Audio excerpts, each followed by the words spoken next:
देख रहे हैं सफ़र भारत न्यूज़। आप सभी दर्शकों का सफ़र भारत न्यूज़ में स्वागत है। इस समय हम हैं मलाड के अक्सा बीच के पास में एक दाना पानी बीच है, वहाँ पे जहाँ पे हमें एक्टर मॉडल एकता जैन यहाँ पे दिखाई दिए। यहाँ पे वो वॉकिंग कर रहे थे। आइए उन्हीं से बात करते हैं कि आखिर वो दाना पानी बीच पे वॉकिंग क्यों कर रहे हैं, यहाँ पे उनको क्या अच्छा लगा और इस बीच के बारे में भी जानते हैं एकता जैन से। मैडम क्या कहेंगे आप इस बीच के बारे में बताइए पहले। नमस्ते, सफ़र भारत को मेरा नमस्कार। और ये हिंदी वाला सफ़र है, इंग्लिश वाला नहीं, बिकॉज इस वक्त पैंडमिक ऑलमोस्ट ख़त्म हो चुका है, तो हम उस इंग्लिश वाले सफ़र से बाहर आ चुके हैं।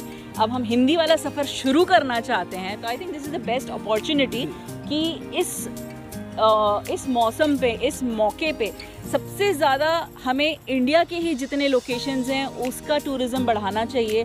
तो हम टूरिज़्म बढ़ाने के लिए आए हैं, लेकिन मैं सिर्फ ये चेक करने आई थी कि यहाँ क्या माहौल है दाना पानी बीच पे। और जैसे देख रहे हैं, दो मेरे पीछे अगर डॉगी दिख रहे हैं तो बेचारे अच्छे से मस्ती कर रहे हैं पानी के बीच में, इस धूप में, एकदम गर्म धूप है।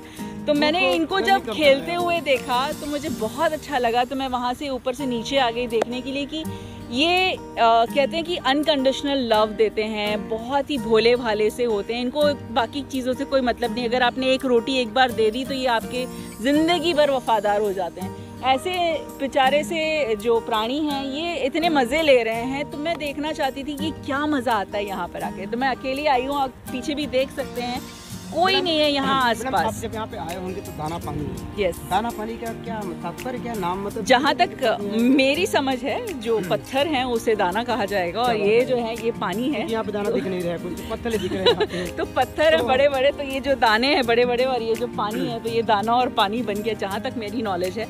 But it's a funny name, but उसके पीछे हो सकता है कोई हिस्ट्री हो या कुछ रीज़न हो, वो मुझे नहीं पता। बट मैं आई हूँ यहाँ पर, देखा मैंने, बहुत अच्छे से बच्चे, ये जो डॉगीज थे वो खेल रहे थे। और तो यहाँ खाली खाली बीच पड़ा हुआ है, बिकॉज बहुत धूप है और धूप में हम लोग यहाँ आ चुके हैं। तो बट यह भी एक मतलब कहते हैं कुदरत का एक तरीका है हमसे कहने का कि यू नीड विटामिन डी, सो लीजिए। तपती धूप में फिर भी आप, ऊपर का धूप है, गर्मी है, और आप यहाँ पे वॉकिंग कर रहे थे। मैं आपको जस्ट ऐसे जाते देखा, सोचा पहले थोड़ा से बात ही कर लूँ कि क्या बात है। यस, इतनी तपती धूप में आप यहाँ पे वॉकिंग कर रहे हैं। तपती धूप है, लेकिन जब आप पानी के नज़दीक होते हैं तो वो धूप की जो तपिश है वो थोड़ी सी कम लगती है। जो पानी की जो लहरें हैं, उनकी जो शांति से जो आवाज़ आ रही है वो इतनी अच्छी लगती है कि ये कहीं नहीं मिलेगा आपको।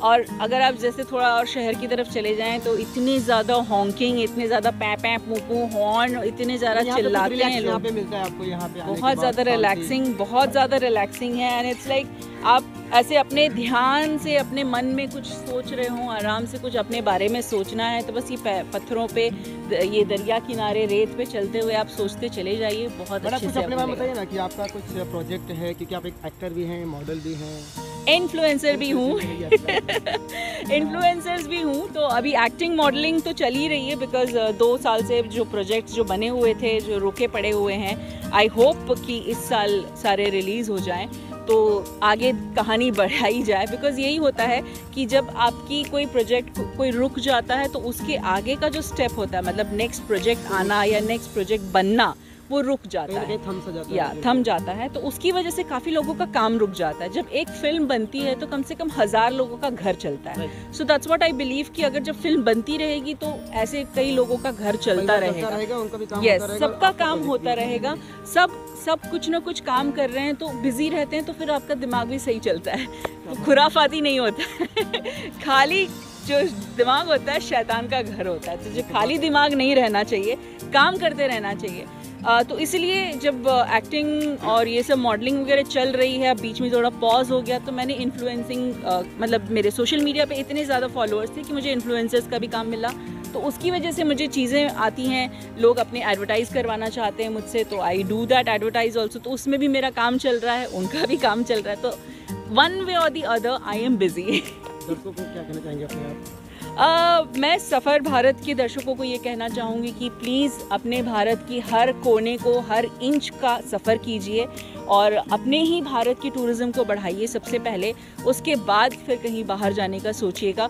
बिकॉज़ जैसे हम जानते हैं कि जो ये बीमारी आई थी, पैंडमिक हुआ था, ये जो हुआ था वो बाहर से अंदर आया था। तो हम पहले ये जानना चाहते हैं कि हमारा भारत सक्षम हो चुका है, उसके बाद ही हम बाहर दूसरे देशों को अपने पैसे देंगे, उससे पहले पैसे मत दीजिए। और अपनी जो भारत की जो चीज़ें हैं, जो डिज़ाइन है, आप वहाँ जाके घूमो, न कि आप बाहर जाओ।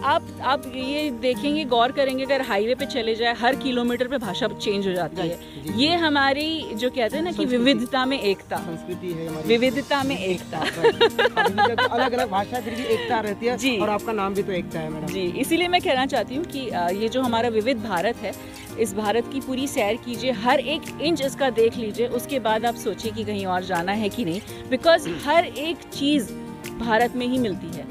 अगर आप स्विट्ज़रलैंड जाएंगे तो आप कश्मीर चले जाइए, अगर आप कहीं और जा रहे हैं, जैसे बीचेस जा रहे हैं, ये बीच चले आइए। अब तो हमारे बीचेस भी बहुत क्लीन हैं, लोग थोड़े समझदार होने लगे हैं और नेचर के प्रति थोड़ा बहुत उनका भी जिम्मेदारी अपनी बढ़ा रहे हैं। तो बस बीच क्लीन रखिए, हर एक चीज़ स्वच्छ रखिए, वातावरण स्वच्छ रखिए, तो ये धूप भी आपको ठंडी लगेगी और बहुत मज़ा आएगा आपको घूमने में। जैसे कि आपने देखा कि एकता जैन का ऐसा मानना है कि अगर आप पर्यटक को बढ़ाना ही है तो अपने जो भारत में पर्यटक स्थल है आप उसे बढ़ाइए, लोगों को उसके बारे में जानकारी दीजिए।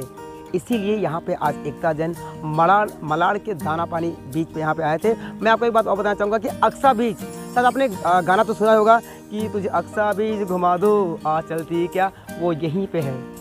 मैं दिखाना चाहूँगा, ये आप जो पत्थर देख रहे हैं, इस पत्थर के उस साइड वो अक्सा बीच यहीं पे है और यहाँ का दृश्य आप देख रहे हैं काफ़ी सुंदर है। यहाँ पे ठंडी ठंडी हवा है, ऊपर तपती हुई धूप तो है, लेकिन जैसे मैडम ने कहा कि धूप तो कितना भी हो, लेकिन अगर आप पानी के पास में रहेंगे, जो हवाएं आती है कहीं ना कहीं आपको ठंड प्रदान करती है, यानी कि आपको उससे धूप नहीं लगती है। आप हमारी तरह से ऐसे ही बढ़े रहिए।